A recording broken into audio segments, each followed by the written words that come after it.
नमस्कार, आप देख रहे हैं बिजनेस टुडे बाजार। मैं हूं हर्ष शर्मा। पिछले कुछ वक्त से निवेशकों में ग्रीन एनर्जी थीम को लेकर काफ़ी क्रेज देखने को मिल रहा है। आपके सामने उदाहरण के तौर पर प्योर ईवी थीम वाली कंपनी ओला इलेक्ट्रिक की लिस्टिंग के बाद से स्टॉक में दमदार तेज़ी देखने को मिल रही है। अब ग्रीन एनर्जी थीम से जुड़ा एक और आईपीओ आने जा रहा है, जिसको लेकर ग्रे मार्केट में काफ़ी बज़ देखने को मिल रहा है। हम यहाँ पर बात कर रहे हैं प्रीमियर एनर्जीज लिमिटेड की।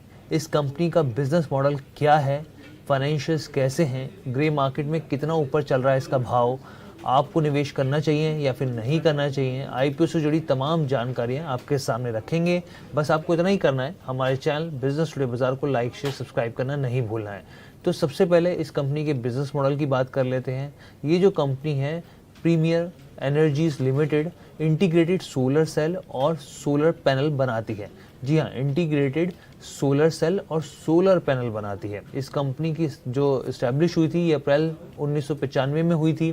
कंपनी के प्रोडक्ट पोर्टफोलियो में सेल हो गया, सोलर मॉड्यूल, मोनोफेशियल मॉड्यूल हो गए, बिफेशियल मॉड्यूल हो गए, ईपीसी सॉल्यूशंस हो गया, O&M सॉल्यूशंस शामिल हैं। कंपनी की 5 मैन्युफैक्चरिंग फैसिलिटीज़ हैं जो सभी तेलंगाना में स्थित हैं।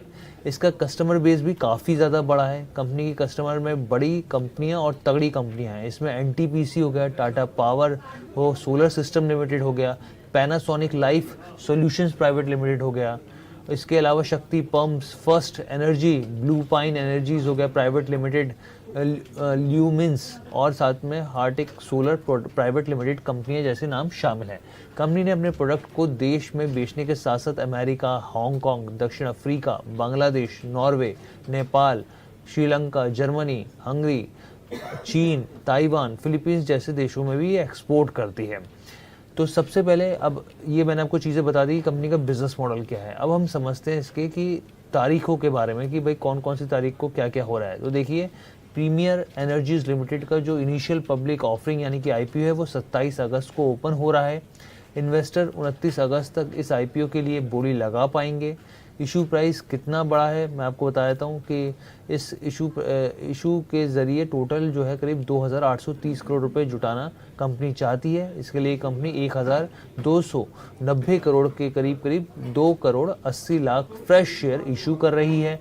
वहीं कंपनी के मौजूदा निवेशक ऑफर फॉर सेल यानी कि ओएफएस के ज़रिए करीब 1,500 करोड़ के 3.5 करोड़ शेयर बेच रहे हैं। यहाँ पर आपको ये चीज़ क्लैरिटी हो गया। अब बात करते हैं प्राइस बैंड की।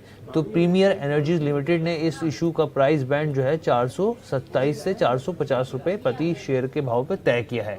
रिटेल निवेशक कम से कम एक लॉट यानी कि 33 शेयर्स के लिए बिडिंग कर सकते हैं। अगर आप आईपीओ के अपर प्राइस बैंड 450 के हिसाब से एक लॉट के लिए अप्लाई करते हैं तो इसके लिए आपको 14,850 रुपये निवेश करने होंगे।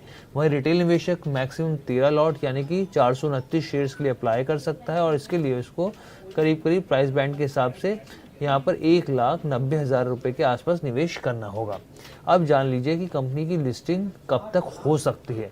तो 3 सितंबर को कंपनी के शेयर बॉम्बे स्टॉक एक्सचेंज और नेशनल स्टॉक एक्सचेंज में लिस्ट हो सकते हैं। यहाँ पर कंपनी के फाइनेंशियल्स की बात कर लेते हैं। आप फाइनेंशियल्स को देखें तो कंपनी का कर्ज 31 मार्च 2022 को करीब 453 करोड़ था। 31 मार्च 2023 तक ये 763 करोड़ रुपए हो गया और 21 मार्च 2024 तक करीब 1,390 करोड़ के आसपास कर्ज आ गया। अब आपके सामने स्क्रीन पर इसके फंडामेंटल्स और फंडामेंटल्स के बारे में हम आपको बताते हैं कि इसके और फंडामेंटल्स आखिर हैं कैसे हैं यहाँ पर। तो देखिए, अगर आप इस कंपनी के यहाँ पर मैं भी खोल के बैठ गया, सामने आपके स्क्रीन पर भी है। यहाँ पे एसेट्स की बात करें यहाँ पे कंपनी के तो 31 मार्च 2022 को कंपनी के जो एसेट्स थे वो करीब मैं आपको बताऊं करीब 1,341 करोड़ के आसपास थे। अब 30 जून 2024 तक ये बढ़कर 3,735 करोड़ हो गए हैं, यानी कि करीब 1,300 करोड़ से बढ़कर ये 3,700 करोड़ के आसपास पहुंच गए हैं। रेवेन्यू के मोर्चे पे देखा जाए, रेवेन्यू के मोर्चे पे यहाँ पर जो 31 मार्च 2022 को करीब 3,700 करोड़ इनका रेवेन्यू था और 21 मार्च 2024 तक ये जो रेवेन्यू है ये घटा है, 3,171 करोड़ रुपए आ गया रेवेन्यू में, यहाँ पे कटौती देखने को मिली है। प्रॉफिट आफ्टर टैक्स की बात करें कि 31 मार्च 2022 को ये नेगेटिव था, कंपनी लॉस मेकिंग थी, 14 करोड़ का नुकसान था। 31 मार्च 2023 को ये नुकसान घटकर 13 करोड़ पे पहुंचा, फिर कंपनी प्रॉफिटेबल हुई। 21 मार्च 2024 तक ये 231 करोड़ पे पहुंचा और अब एक क्वार्टर का जो आया है करीब करीब 200 करोड़ के आसपास आता हुआ दिखा है यहाँ पे।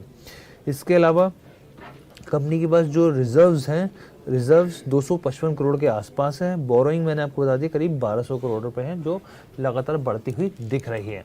अब आईपीओ की, अब मैंने आपको सारी चीज़ें बता दी। अब ग्रे मार्केट में क्या स्थिति है इसके बारे में बताता हूँ। तो देखिए, आईपीओ ओपनिंग से पहले कंपनी का शेयर ग्रे मार्केट में करीब 42% यानी कि 190 से 200 रुपये प्रति शेयर के प्रीमियम पर पहुंच गया है। ऐसे में अपर प्राइस बैंड जो है 450 के हिसाब से इसकी जो लिस्टिंग है, 450 का प्राइस बैंड है इसका, तो 640 रुपये तक की होने की संभावनाएं जताई जा रही हैं। लेकिन जैसे मैं हर बार की तरह कहता हूं, अभी भी आपको ये चीज़ कह रहा हूं कि ग्रे मार्केट में कुछ चीज़ें स्थिर नहीं होती, वो लगातार चेंज होती रहती हैं।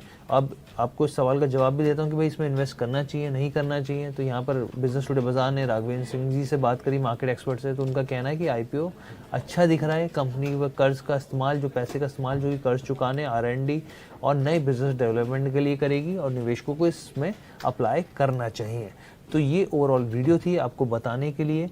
ये पूरी आपको वीडियो कैसी लगी कमेंट करके ज़रूर बताइएगा।